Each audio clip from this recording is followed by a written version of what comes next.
కృపతి creations నల్లబాటితో కాసేపు 50 సంవత్సరాల సాహితీ సేవ ప్రయాణంలో కథకు పట్టాభిషేకం శీర్షికన ఈరోజు ఒక మంచి సామాజిక ప్రయోజనం కలిగిన కథ వింటారు. విశిష్ట కథా వేదికలో భాగంగా కథ నిజమైన స్నేహితుడి కథ. నిజమైన స్నేహితుడి కథ. కలం గళం నల్లబాటి రాఘవేంద్రరావు. వినండి. ధనరాజు రాజమండ్రి నుండి విజయవాడ వెళ్ళడానికి తన ఇన్నోవా కారు ఎక్కి కూర్చున్నాడు. ముఖ్యమైన ఆఫీస్ పని మీద బయలుదేరాడు. కారు చాలా వేగంగా పోతుంది. చాలా దూరం వెళ్ళాక దారిలో కారు అనుకున్నట్టుగా ఒక అతను చెయ్యి ఊపాడు. కానీ ధనరాజు ఆపలేదు. కారు చాలా దూరం ముందుకు పోయింది, కానీ సడన్గా ఆగిపోయింది. యూటర్న్ తిప్పి వెనక్కి వచ్చింది కారు. నీ పేరు పండుస్వామి కదా? ఎయిర్ విండ్ మిర్రర్ క్రిందకి దింపి అడిగాడు ధనరాజు. అవును, మీరెవరు? నేనురా ధనరాజుని. మన ఇద్దరం 10th క్లాసులో క్లాస్మేట్స్. గుర్తుందా? తాటి చెట్టు, నల్లగాలువ, ముంజికాయలు, కత్తినాటు గుర్తొస్తుందా? నేనురా ధనరాజుని. కిందకు దిగాడు ధనరాజు. పండుస్వామి గుర్తు చేసుకున్నాడు. బాగా గుర్తొచ్చింది. ఓరిని ధనరాజు, నువ్వా? తారాజువా అని పిలిచేవాళ్ళం కదా, నువ్వేనా? అమ్మయ్య, గుర్తు వచ్చేసాను అన్నమాట. ఏడకపోతున్నావు ఇట్టా అడిగాడు. చెప్తాగాని ఇక్కడ ఏదో పార్కులాగా ఉంది, రా లోపల కూర్చొని మాట్లాడుకుందాం. ఇద్దరు పార్కులోకి వెళ్ళి సిమెంట్ బల మీద కూర్చున్నారు. ఇప్పుడు చెప్పు పండుస్వామి, ఏం చేస్తున్నావురా? ఎక్కడ ఉంటున్నావు అసలు అడిగాడు ధనరాజు. నేను రామచంద్రపురంలో బిజినెస్ చేస్తున్నాను రా, ఫ్యాన్సీ షాపు చెప్పాడు ధనరాజు. ఆ పక్కనే ఉన్న మండపేటలో నేను ఉంటున్నాను. సరే, ఈ పాటకి ఏమాత్రం సంపాదించావు? పిల్లలు ఏం చేస్తున్నారు అడిగాడు ధనరాజు. నాకు 2 ఆడపిల్లలు రా, ఇంటర్ 10th క్లాసు చదువుతున్నారు చెప్పాడు పండుస్వామి. బాగుంది, నాకేమీ నువ్వు చెప్పింది బాగానే ఉంది, కానీ నాకేమో 2 మగపిల్లలు. ఇప్పుడు ఓ జీవిత సత్యం చెప్తాను, వింటావా? సరదాగా మాట్లాడుకోవడానికే కదా ఇక్కడ కూర్చున్నాం, చెప్పు అన్నాడు పండుస్వామి. మా తాతయ్య అనేవాడు, 2 ఆడపిల్లలు ఉంటే అందులో ఒకరి కాపురమే బాగా ఉంటుందట. ఇద్దరికి పెళ్ళి అయ్యాక ఫోన్లో ఒకరి గురించి ఒకరు మాట్లాడుకుంటూ తమ కుటుంబ విషయాలు కూడా చర్చించుకుంటూ చివరికి ఇందులో తెలివైన ఆడపిల్ల కాస్త తెలివి తక్కువ ఆడపిల్ల జీవితాన్ని నాశనం చేస్తుందట. మా అత్తవారి ఇంట్లో ఇలా జరుగుతుంది, అలా జరుగుతుంది, నీకు ఎలా ఉన్నది అంటూ మాట్లాడి ఏమైనా తేడా ఉంటే ఫైట్ చేయమని రెచ్చగొడుతుందట. తెలివి తక్కువ ఆడపిల్ల ఆ మాటలకు బలైపోయి అత్తమామలతోటి భర్తతోటి గొడవ పెట్టుకుంటుంది. చివరికి చిలికి గాలివానగా మారి కాపురం చెడిపోతుందని, అందుకని ఎవరైనా ఒక ఆడపిల్లే ఉంటే బాగుంటుందని అంటుండేవారురా బాబు. మరి ఆ తాతయ్యే మళ్ళీ ఏమన్నాడో తెలుసా? ఇంకోసారి 2 మగపిల్లలు ఉన్న ప్రమాదం అనేవాడు. 2 మగపిల్లలు ఉన్న తల్లిదండ్రులు సుఖపట్టడం ఎక్కడ జరగలేదట. వృద్ధులైన తల్లిదండ్రులను చూసుకునే విషయంలో నువ్వు చూస్తే నువ్వు చూడు అని తగవలాడుకుని చివరికి 2 చూడడం మానేస్తారట్రా. బాగుంది కదూ. అందుచేత పిల్లల విషయంలో నువ్వు నేను మైనసే. సరదాగా చెప్పాను రా, నువ్వు ఏదైనా చెప్పు అన్నాడు ధనరాజు. సరే, నేను జోక్ చెప్తాను రా అన్నాడు పండుస్వామి. జోకా? నాకు చాలా ఇష్టం, చెప్పు. 2 ఫ్రెండ్స్, ఒకరి కారు ఉంది, 2 వాడికి లేదు. ఇందులో కారు ఉన్నవాడు మధ్యతరగతి వాడు, కారు లేనివాడు కోటీశ్వరుడు. ఇది అలాగా? నువ్వు చెప్పలేవు కానీ నేనే చెప్తా. డబ్బు లేనివాడు సరదా కోసం కొన్నాడు, డబ్బు ఉన్నవాడు తెగుళ్ళు రోగాలు ఎక్కువైపోయి ఎక్సర్సైజ్ కోసం కారు అమ్మేసి నడుస్తున్నాడు. అలాగుంది జోకు నవ్వేడు పండుస్వామి. జోక్ కాదురా బాబు, ఇదో పెద్ద సత్యం అన్నాడు ధనరాజు. అలా ఇద్దరు చాలాసేపు మాట్లాడుకుని గలగల నవ్వుతున్నారు.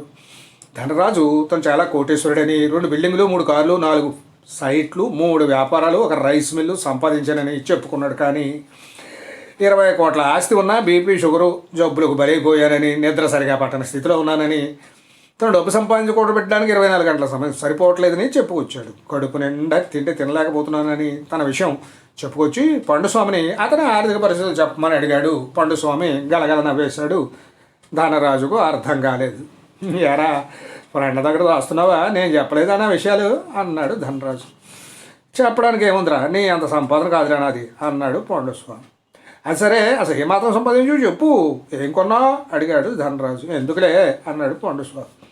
ఫ్రెండ్స్ అంటే భార్య భర్తలరా ఉండాలిరా, కష్ట సుఖాలు ఒకరికొకరు పంచుకోవాలి, చెప్పు అన్నాడు ధనరాజు. చెప్పమంటావా అని చెప్పడం ఆగాడు పండుస్వామి. నువ్వేమో కోట్లు మొత్తం 20 కోట్లు సంపాదించాను అన్నావు. నేను మాత్రం 4 సంపాదించాను రా. 4 కోట్లే. ఆ 4 చాలరా బాబు, అదేం తక్కువ కాదు కదా. ఇంతగా ఏం కొన్నావు? బిల్డింగా, సైటా, ల్యాండా అడిగాడు ధనరాజు. అవునా, ఆ 4 భద్రంగా ఇంటి దగ్గర నా సూట్ కేసులోనే ఉన్నాయి అన్నాడు పండుస్వామి ధనరాజుతో. ఇప్పుడు అర్థమైందిరా, నువ్వు తీసుకున్నది రాంగ్ డెసిషను. అమౌంట్ ఏదో దాని మీద పెట్టి ఉంచాలి, అలా అయితేనే అది రెట్టింపు అవుతుంది. దీన్ని బట్టి నీకు సరైన ప్లాన్ లేదని అర్థమైంది. ఎవరైనా అమౌంట్ అంతా సూట్ కేసులో దాచుకుంటారా? ఎప్పటికైనా మునిగిపోయింది లేదు. సరే, ఇప్పుడు నాకు బిజీ వర్క్ ఉంది, నిన్ను దారిలో డ్రాప్ చేసి నేను వెళ్ళిపోతాను. రేపు మీ ఇంటికి వస్తాను, సరైన సజెషన్ నీకు ఇస్తాను, నీ ఫోన్ నెంబర్ పైకి లేస్తూ అన్నాడు ధనరాజు. పండుస్వామి నవ్వేశాడు, పక్కపగా నవ్వేశాడు, తెగ నవ్వేశాడు, చాలాసేపు నవ్వేశాడు. మర్నాడు ధనరాజు తన ఇన్నోవా కారు మీద పండుస్వామి ఇంటికి వచ్చేసాడు. వస్తూ వస్తూ బొట్టెడు యాపిల్ తీసుకొచ్చాడు. పండుస్వామి అతని భార్య సత్యసుందరి ధనరాజుని ఆహ్వానించారు. సత్యసుందరి ఆప్యాయంగా మాట్లాడుతూ, అన్నయ్య గారు మీరు వస్తారని మా వారు చెప్పారు అంటూ బిస్కెట్లు టీ పట్టుకొచ్చి ఇచ్చింది చాలా ప్రేమగా. ధనరాజు ఆమె చూపించే ప్రేమకు, ఆమె పలకరింపుకు, అభిమానానికి చాలా ఆనందపడ్డాడు. నీ పేరేంటమ్మా అని ఆప్యాయంగా అడిగాడు ధనరాజు. సత్యసుందర అన్నయ్య గారు అని చెప్పింది.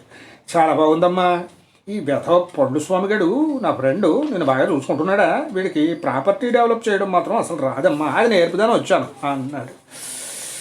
నా చెల్లి హ్యాపీగా ఉండాలి కదా, అందుకనే నా పనులన్నీ మానుకొని వచ్చాను. సరే అంటూ, ఒరేయ్ పండుస్వామి, ఆ అమౌంట్ ఉన్న సూట్ కేసులా పుట్టరా, ఈ పాటికి చెదలు పట్టి ఉండొచ్చు అన్నాడు ధనరాజు పండుస్వామితో. ఈసారి పండుస్వామి ఇంకా బిగ్గరగా నవ్వాడు. సత్యసుందర కూడా మూతి ముడుపుగా ముసుముసుగా నవ్వేసింది. తెస్తానుండు అంటూ పండుస్వామి గదిలోకి వెళ్ళి సూట్ కేసు పట్టుకుని వచ్చాడు. నేను చెప్పేది ఏమిటంటే, అమౌంట్ అంతా ఒకచోట పెట్టకూడదు. 1 కోటి బిజినెస్ మీద, 1 కోటి ఫిక్స్డ్ డిపాజిట్ మీద, ఇంకో 1 కోటి స్థలాల మీద, 4వ కోటి చూసావు, దాన్ని కొంత షేర్ల మీద, కొంత బంగారం మీద అలా చేసామనుకో 2 సంవత్సరాల్లో 8 కోట్లు అయితే తీరుతుంది, నాది గ్యారంటీ అంటూ ధనరాజు పండుస్వామి తెచ్చిన సూట్ కేసు తెరిచాడు. అందులో 2 కవర్లు ఉన్నాయి. ఇదేంట్రా గ్యాస్ ఉందన్నా అంటూ ఒక కవర్ ఓపెన్ చేశాడు. అది పండుస్వామికి బీపీ లేదని వాళ్ళ డాక్టర్ గారు ఇచ్చిన సర్టిఫికెట్. ఇంకొకటి పండుస్వామికి షుగర్ లేదని అదే డాక్టర్ గారు ఇచ్చిన మరో సర్టిఫికెట్ ఉన్న కవర్. ఏమిటి ఈ కవర్లో చిత్రంగా అడిగాడు ధనరాజు. పండుస్వామి ఈసారి నవ్వలేదు. ఒరే ధనరాజు, నీకు బీపీ ఉందన్నావు, షుగర్ ఉంది అన్నావు, అవి 2 లేని వాళ్ళు 2 కోట్ల ఆస్తి పనులతో సమానమని ఈ 2 సర్టిఫికెట్లు ఇస్తూ డాక్టర్ గారు అన్నారా. ఆ 2 కోట్లు ఇవే అంటూ 30 డిగ్రీల ఫేస్ కటింగ్తో ధనరాజు వైపు చూశాడు పండుస్వామి. ధనరాజు 90 డిగ్రీల కటింగ్తో తూలుతూ పైకి లేచాడు. మిడిగుట్లతో చూశాడు పండుస్వామి వైపు. ఓహో, యా, నువ్వు చూపించిన 2 కోట్లుని మరో 2 కోట్లు అన్నట్టు చూశాడు ధనరాజు. ఓహో, మరో 2 కోట్ల గురించా నీ చూపు అని. అవి ఈ సూట్ కేసులో లేవు, నా దగ్గరే ఉన్నాయి. నేను ప్రతిరోజు కడుపు నిండా అన్ని రకాల భోజనం చేస్తాను. అంటే కడుపు నిండా అన్నం తినగలిగిన వాడు కోటీశ్వరుడట. అది నా 3వ కోటి అన్నమాట. ఇక 4వ కోటి గురించి మా డాక్టర్ గారు చాలా చిత్రంగా చెప్పారు. ఆయన అన్నారు, పండుస్వామి నీకు హాయిగా నిద్ర పడుతుంది కదా, అది 4వ కోటితో సమానమయ్యా అన్నారు. నాకు రోజు శుభ్రంగా నిద్ర పడుతుందిరా ధనరాజు, అది 4వ కోటితో సమానమట ఆయన అన్నాడు. మరి ఇప్పుడు చెప్పు, బీపీ షుగరు లేకపోవడం, భోజనం శుభ్రంగా తినడం, హాయిగా నిద్రపోవడం, ఈ 4 రకాలు నాకు 4 కోట్లు సమానం కాదా అంటూ ధనరాజు వైపు అరగా చూస్తూ అన్నాడు పండుస్వామి. సత్యసుందరి గట్టిగా కిలకిలా పక్కపక్క నవ్వేసింది. మళ్ళీ సిగ్గుపడి చెయ్యిని మూతికి అడ్డంగా పెట్టేసుకుంది. ఒరే ధనరాజు, నిన్ను అవమానించడం నా ఉద్దేశం కాదురా. నిన్న పార్కులో నువ్వు ఆయాసపడుతూ మాట్లాడుతుండడం చూసినప్పుడే నీ గురించి తెలిసింది. నువ్వు సంపాదించిన కోట్లు కన్నా ఆరోగ్యం ముఖ్యం. నువ్వే కదా ఫ్రెండ్స్ అంటే భార్యాభర్తలుగా ఉండాలని చెప్పావు. ఇప్పుడు నేను నీ భర్తను అన్నమాట. ఆర్డర్ వేస్తున్నాను, పాటించి తీరాలి అంటూ గుమ్మానికి అడ్డంగా నిలబడ్డాడు పండుస్వామి ధనరాజు బయటకు వెళ్లకుండా. ఇదిగో, ఈ రోజు నుండి నీ ఆరోగ్యం కోసం 6 గంటలు, నీ సంపాదన కోసం మరో 6 గంటలు, అలా నీ దినచర్య ఉండాలి. ఇది ఆప్తుడైన మిత్రుడికి ప్రేమగా నేను ఇచ్చే సజెషన్ రా. అలా చేస్తానని నువ్వు నా చెల్లాయి మీద, మీ చెల్లాయి మీద ఒట్టు వేసి చెప్తేనే నీకు దారి వదులుతాను,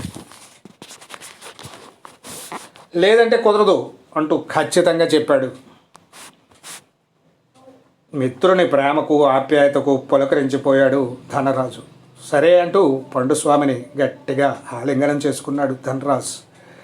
పండుస్వామికి ఊపిరి ఆడలేదు. ఒరే వదలరా వదలరా అంటూ గట్టిగా అరిచాడు. అయినా ధనరాజు పండుస్వామిని వదలలేదు ప్రేమతో. కుమ్మం దగ్గర నిలబడి అంతా చూస్తున్న సత్యసుందరి కుసుక్కున నవ్వేసింది, నవ్వు ఆపుకోలేక. సమాప్తం. కురుపతి క్రియేషన్స్ నల్లబాటితో కాసేపు 50 సంవత్సరాల సాహితీ సేవ ప్రయాణంలో కథకు పట్టాభిషేకం శీర్షికన ఈరోజు ఒక మంచి సామాజిక ప్రయోజనం కలిగిన కథ విశిష్ట కథావేదికలో భాగంగా విన్నారు. ఈ కథ నిజమైన స్నేహితుడి కథ.